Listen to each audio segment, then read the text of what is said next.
on the eve, everybody would have gotten a clear picture of the result. So the coup was not spontaneous. It was as a result of the fact that they had known the result of the elections and they did not want the commission to announce the result. That was why they staged the coup. And for Africa, it is worrisome. Worrisome and very interesting. If you also go through the incident, you will get to understand that the junta attacked specific sites, one of which was the commission, the electoral commission.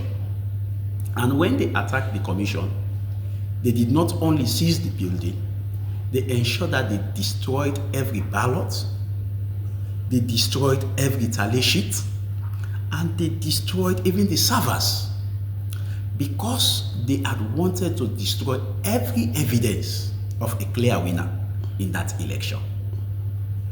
But what interests me most is the fact that the security, the head of security to the president, was the mastermind of the coup.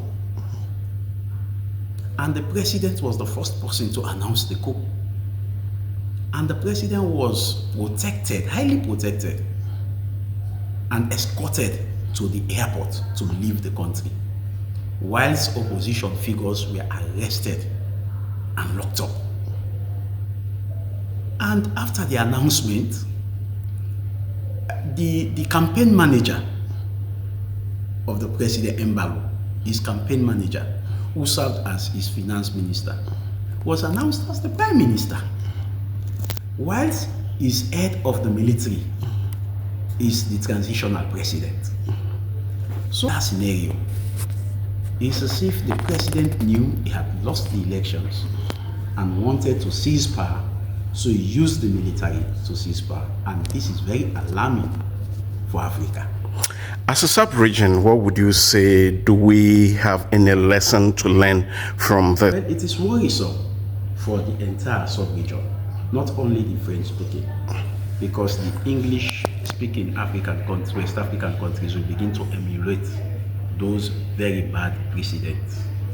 You know, sitting presidents find it very difficult to hand over to opposition parties, and that is what we should fight against in Africa.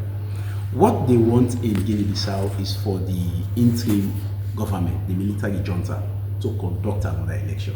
And I think ECOWAS should not encourage that. Because according to the observer mission from ECOWAS, it was clearly evident that the results had already been transmitted to observers, including international observers. Those results must be announced.